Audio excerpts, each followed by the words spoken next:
Hello everyone, welcome back to my channel Muskan Psychology Network, and today we will be talking about psychological testing. This is just the part 1 where I'll be explaining the basics, the basic concepts which you need to know to understand the more difficult concepts as we go further. So first we need to understand what is a test in psychology. A test, any kind of test, it's a standardized measure of a sample. Sample is something which we take from the population.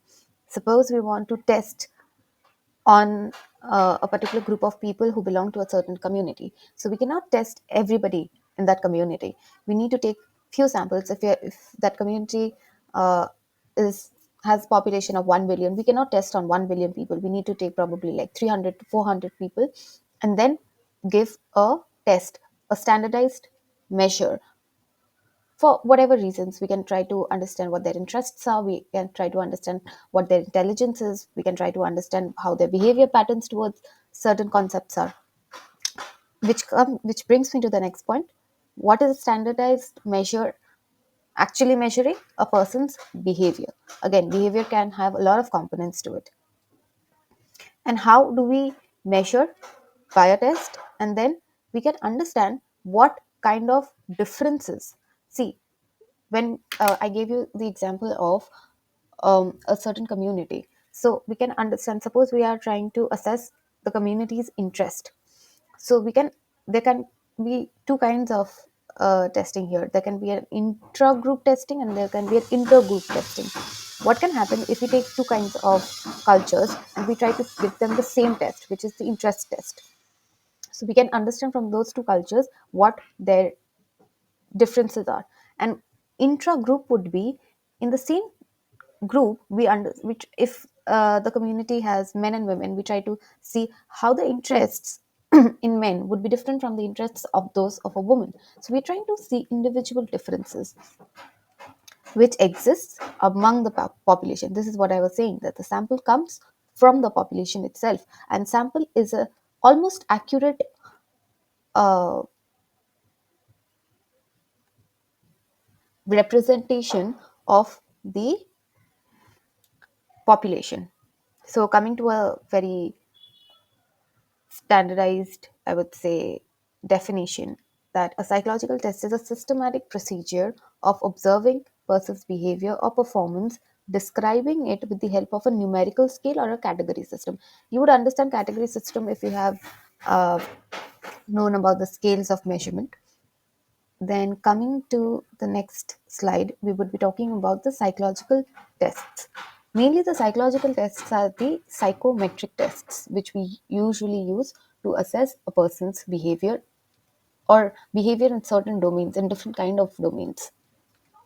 So, the first standardized, see in the previous slide, we say standardized measure. So, this is very important to keep in mind that it has to be standardized.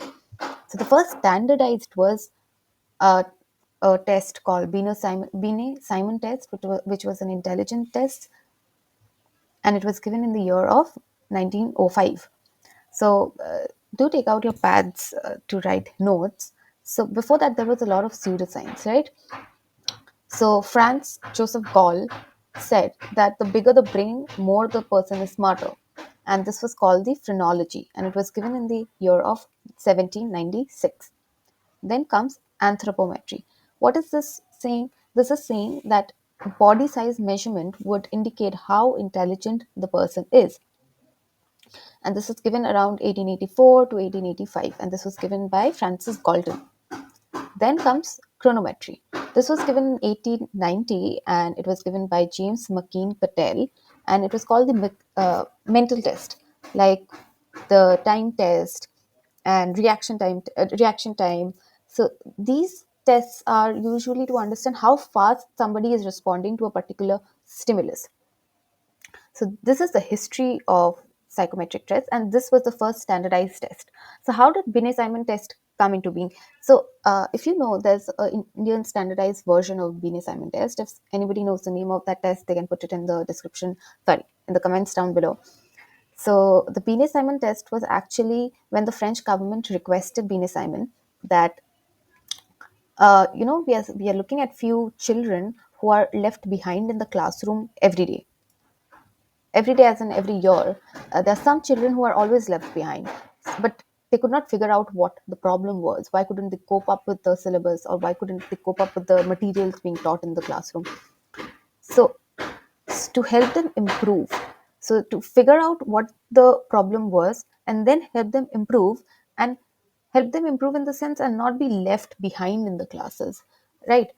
So if somebody could understand, if the Bean assignment test could understand where the difficulty in intelligence is it maths, is it uh, English, or is it just the general understanding of the uh, problem, or difficulty in understanding what the teacher is saying, then they could help the children better, and then they could move up to the next class, or just help them in general so they could understand what is being taught in the class. So first standardized psychometric test was in 1905, given by Binet Simon. Binet Simon were two different people. Coming to the Abgar score, it is actually the first test we take in life. This is what the doctors conduct to understand the baby or the neonate's status immediately after birth. So, Abgar was given by Virginia Abgar, and the criterias are: A, for appearance, skin color. So, if it's blue or pale, which means the baby is not getting enough oxygen. Pulse rate, again, it needs to be around, actually it needs to be more than 100, near 100, more than 100, it's good, but below 60 is something which we are not looking at. Below 60 is something which we do not want for the baby. Then it's grimace, uh, and then grimace is something when they come out of the womb and they start crying, and if there is any kind of stimulation, they're crying, which means it's good. You would see sometimes the doctors slap the baby on the back, pat the baby very very hard on the back to make them cry if they're not crying. So that is grimace. G for grimace. Then GA, activity. If they're moving their arms, legs, this is, if it's absent, then that is not a good sign. They need to be active. They need to put their hands and legs up in the air. There needs to be some activity in the child, in the neonate. That's a good sign. If the child is crying, if the child is uh, kicking and having great movement, that is good for the child. Then comes the respiratory effort. It's like if it's gasping for the air, if the baby is gasping for the air, which means it's having a hard time getting oxygen, or like just breathing in general, that is a sign we are not looking for. When the child is crying out loud, that is the one time our mothers and fathers are happy, when the children are crying. This is the only time they are very happy, when the children is crying out loud. And it's important for the baby, because the first cry means that the first oxygen is going in the baby. Now coming to how psychological tests can differ in them. So they can differ in how they're administered and in the format. So, administration wise, they can be either paper and pencil test, it can be given individually also, and it can be given in group settings also. Next comes the computer based test, like the uh, multiple answer questionnaires are also given. And then these are the computer based test, which is also sometimes called the CBT. It's called CBT. Let's not confuse it with the psychotherapy CBT, that's completely different. Then the response format can be, again, multiple choice. It can be yes or no, agree or disagree. Open ended questions are also there, where you need elaborated responses, but these need to be standardized first.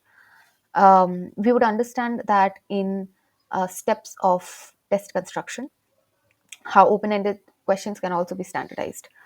Mixed or hybrid formats. So maybe some of the questions are multiple types question, and some of the questions are open ended.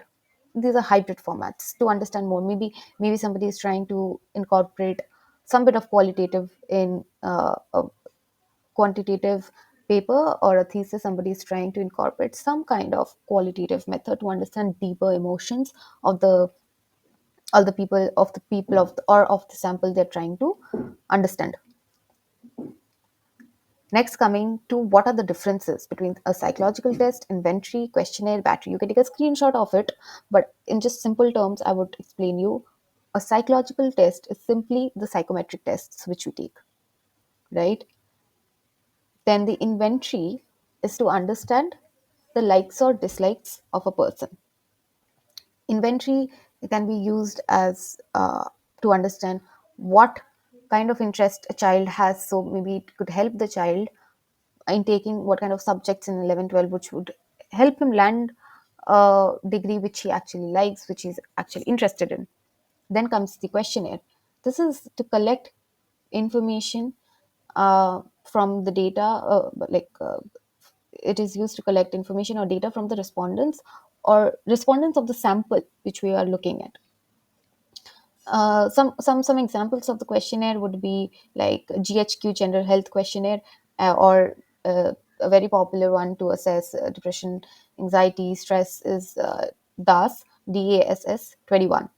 Then coming to the battery, a battery is a collection or a compilation of multiple tests, inventories, and questionnaires. And it can be administered together, or it can be sometimes a part of the battery is administered just to understand that area for the individual. So, some of the examples of the battery would be something very commonly used in the Indian setting would be Bhatia's battery of intelligence. Then we have Luria, Nebraska. We have Nimhan's battery, and even the Wechsler intelligence test would be a battery. If you have seen Waze, the Wechsler intelligence test, it has multiple kinds of tests in it. So will be a battery. Now, to understand tests, you have to go back and understand a basic, which is levels of measurement. Uh, so, I have already made a video on levels of measurement. You can go and see it in my channel. You will find it in details there properly. And levels of measurement is something so basic, you would need it in uh, every kind of chapters, which includes stats, testing, psychological testing. So, levels of measurement, there's a separate video for it. Please go and check it out, and you would understand better from there. Now, coming to what is a questionnaire made up of? Okay, the questionnaires are made of items, and we need to understand items. This is a very common question which is asked: what is the smallest indivisible part of a test? It's an item. So, what is an item? Items are individual questions or statements. Okay, sometimes it can be like these can be the examples, like these are the examples of questionnaire item, like I feel anxious in social situations. So the answer can be from 1 to 5. There can be strongly disagree, strongly, 1 could be strongly disagree, 5 could be strongly agree. So somewhere in the middle it would be disagree, agree, neutral. Those could be the options. Then another kind of questionnaire would be sorry, another kind of item would be who is known as the father of psychoanalysis. We definitely know Sigmund Freud, but they're distractors, if you see. B.S. Skinner, Carl Jung, Abraham Maslow, they have given these are the distractors. The answer is Sigmund Freud. Basically, a simple multiple choice question. Again, there is another video in my channel where I've explained what a test an item is. You can check it out. I would put the link in the description. In the in the description, and for this also levels of measurement, I would put the link for the video in the description. Now, coming to the steps of test construction, simply I would say the steps are planning of the test, item writing, preliminary administration of the test to understand reliability, validity, norms. These are stepwise, it goes stepwise. First would be planning of the test, then item writing, then would come the administration of the test, but this would be the preliminary step. Then we would try to validate it, make it reliable, and then we would set up norms for it, which could be referred back when we are administering it again on the population or sample. After making the norms, we prepare the manual for the test. You know how to take the test, and the manual would even have the norms of the test. For this, again, the same video, steps of test construction, it's there in my channel. I would link this and this is the same video. I would put it in the link description. Uh, in the description, I would put the link, and there would be a part two for this. But if you like the part one, if you could understand even a bit of it, some of it, you can leave the questions down below. I would also put my email if you have some personal questions regarding this chapter. And thank you so much for listening. Thank you so much for learning. And subscribe to the channel Muskan Psychology Network to keep getting updated with all the new uh, videos, educational videos I put up on. And subscribing would make it easier for me to keep this channel free for all. Thank you so much.